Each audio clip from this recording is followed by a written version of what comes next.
Friends, ఆ కనకమహాలక్ష్మి అమ్మవారు ఉద్భవించిన బావిది చూడండి. Welcome back the Ragada rider Telugu vlogs. Hi friends, అందరూ ఎలా ఉన్నారు? ఈరోజు అయితే మనం శ్రీ కనకమహాలక్ష్మి అమ్మవారి దేవాలయంకి అయితే వెళ్తున్నామండి. మనకి కాన్వెంట్ జంక్షన్ నుంచి ఎలా వెళ్ళాలో మీకు డీటెయిల్గా అయితే ఈ వీడియోలో చూపిస్తాను. వీడియో ఎక్కడ స్కిప్ చేయకుండా లాస్ట్ వచ్చి చూడడానికి అయితే ట్రై చేయండి.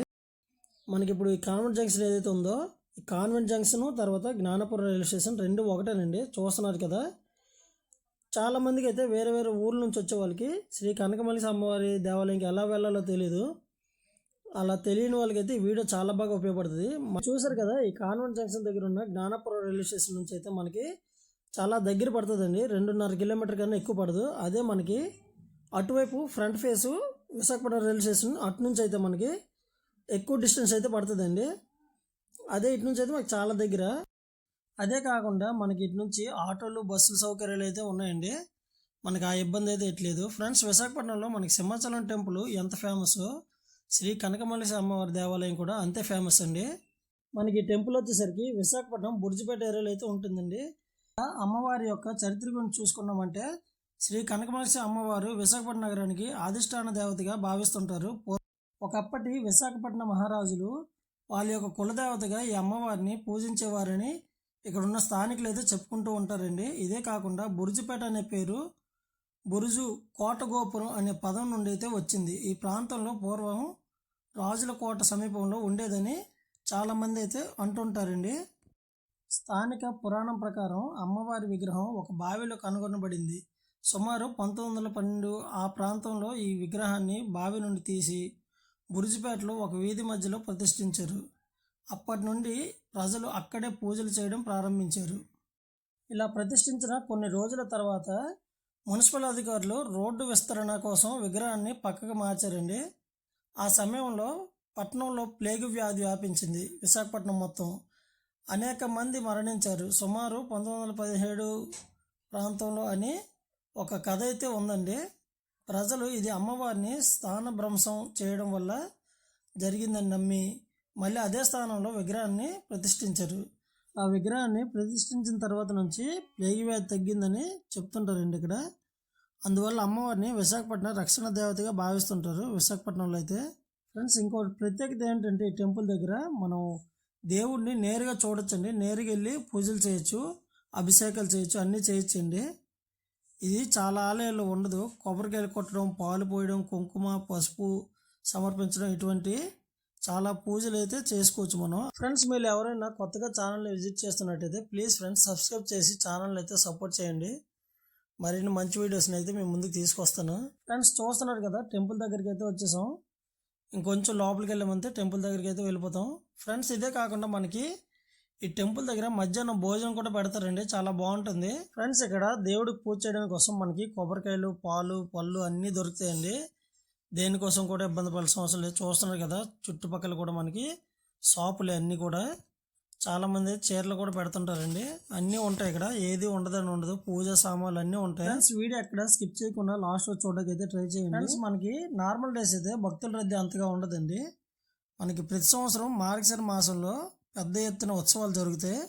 ప్రత్యేకంగా మార్గశిర మాసంలో గురువారాలు చాలా శుభప్రదంగా భావించి వేలాది మంది భక్తులు దర్శనం చేసుకుంటారండి. అప్పుడైతే చాలా బాగుంటుంది. ఇక్కడ చూడండి, ఒక్కొక్క పూజకి ఎంత ఖర్చు అవుతుందో అన్నీ ఎంతెంత అవుతుందో అన్నీ కూడా రాసి పెట్టి ఉంచారు. మనకి అభిషేకాలకి అన్నిటికీ దర్శనం టికెట్లకి చూడండి అన్నీ కూడా మనకి రాసి పెట్టి ఉంచారు. ఇవి నార్మల్ డేస్ కదా, అందుకే ఖాళీగా ఉంది. చూస్తున్నారు కదా, చాలా ఫ్రీగా ఉంటుంది, ఇబ్బంది ఏమి ఉండదు. మనకి ఓన్లీ మార్గశిర మాసంలోనే చాలా రద్దీ ఉంటుందండి. ఆ టైంలో అయితే మనం దర్శన టికెట్లు తీసుకుని అయితే వెళ్ళాలి. ఇంత ఖాళీగా అయితే ఉండదు. టెంపుల్ లోపలికి అయితే వచ్చానండి. చూస్తున్నారు కదా అండి, ఇదంతా క్యూ లైన్ అండి, గుడి ప్రాంగణం ఇదంతా. ఈ గుడి ప్రత్యేకత ఏంటంటే అండి, మనకి గోపురం ఉండదు ఈ అమ్మవారి దేవాలయానికి. ఇదే కాకుండా మనం అమ్మవారిని నేరుగా దర్శించుకోవచ్చు. నేరుగా మనం కొబ్బరికాయలు కొట్టుకోవచ్చు, పసుపు కుంకుమలు సమర్పించుకోవచ్చు. అన్నీ కూడా నేరుగానే మనకి జరుగుతాయి. చాలా బాగుంటుంది. ఏ దేవుడి గుడిలో కూడా మనకి ఎంత స్వేచ్ఛ అయితే ఉండదు. ఇదండి అమ్మవారు ఉద్భవించిన బావి అండి. ఇది మనం చెప్పుకున్నాం కదా, ఆ బావి నుంచే అమ్మవారు ఉద్భవించారు. ఫ్రెండ్స్, మేము వచ్చేసరికి అయితే 11 అయిపోయిందండి. దాని కారణంగా అయితే ఇప్పుడు భోగం పెట్టే టైం కదా ఆపేస్తారు. మళ్ళీ మనకి భోగం పెట్టిన తర్వాత అమ్మవారి దర్శనం అయితే అవుతుంది. అప్పటి వరకు క్యూలో వెయిట్ చేయడమే. చూస్తున్నారు కదా. మీలో ఎవరైనా ఈ టెంపుల్కి రావాలనుకుంటే మాత్రం పొద్దున్న నుంచి 10 లోపు రండి. 10 లోపు వస్తే మీకు బాగుంటుంది. 11 అయిపోయిందంటే మీకు ఇంకా టైం పట్టేస్తుంది. చాలా టైం వెయిటింగ్లో ఉండాల్సి వస్తుంది. అందుకే త్వరగా ప్లాన్ చేసుకోండి. ఈ టెంపుల్కి రావాలనుకున్న వాళ్ళైతే శ్రీ కనకమహాలక్ష్మి అమ్మవారిని దర్శించుకునే వాళ్ళకి, పిల్లలు కలగని వాళ్ళకి పిల్లలు కలుగుతారటండి. కుటుంబ సమస్యలు ఏమున్నా కూడా తొలగిపోతాయట ఈ అమ్మవారి దర్శనం చేసుకోవడం వల్ల. ఇలా చాలామంది భక్తుల బలమైన నమ్మకం అండి. ఫ్రెండ్స్, వీడియో ఎక్కడ స్కిప్ చేయకుండా లాస్ట్ వరకు అయితే చూడండి.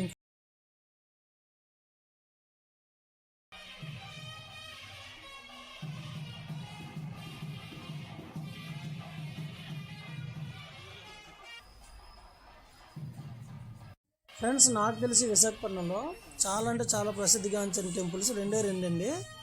ఒకటి మన సింహాచలం సింహద్రప్పన స్వామివారిది, 2 మన శ్రీ కనకమహాలక్ష్మి అమ్మవారి దేవాలయం అండి. ఈ 2 టెంపుల్స్ మాత్రం చాలా అంటే చాలా ప్రసిద్ధిగాంచినవి.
ఫ్రెండ్స్, దర్శనం అయితే బాగా జరిగిపోయింది అండి. దర్శనం చేసుకుని బయటకు అయితే వచ్చేసాం.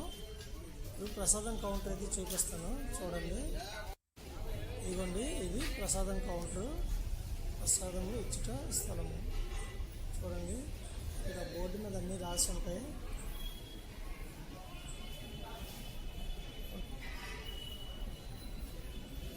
ఫ్రెండ్స్, ఇప్పుడైతే మనకి అన్నప్రసాదం ఎక్కడ జరుగుతుందో చూపిస్తాను రండి. ప్రసాదం తీసుకోగానే తిన్నగా వస్తాం కదా బయటికి, అదండి ఆ కనబడుతున్నాయి కదా స్టెప్స్, ఆ పైకి వెళ్ళిపోవడమే. టికెట్లు అయితే గుడిలోనే ఇస్తారు మనకి. ఇక్కడ భోజనం చేసి అయితే వెళ్ళిపోయాం. భోజనాలు అయితే చాలా అంటే చాలా బాగున్నాయి, చాలా బాగా పెట్టారు. అది అయిపోగానే కిందనైతే మా మిస్సెస్ ఏవో సామాన్లు కొంటున్నారు. ఇక్కడ చూడండి, చాలా అంటే చాలా దేవుడి సామాన్లు అయితే ఉన్నాయి. మనకు కావాల్సినవి ఏ కావాలంటే కొనుక్కొని వెళ్ళిపోవడమే. ఓకే ఫ్రెండ్స్, ఇంకా ఇక్కడితో సమాప్తం. వీడియో అయితే ఎండ్ చేస్తున్నాను. వీడియో నచ్చితే లైక్ చేయండి, ఛానల్ని అయితే సబ్స్క్రైబ్ చేసుకోండి. ఇంకా నెక్స్ట్ వీడియోలో కలుసుకుందాం. Bye bye.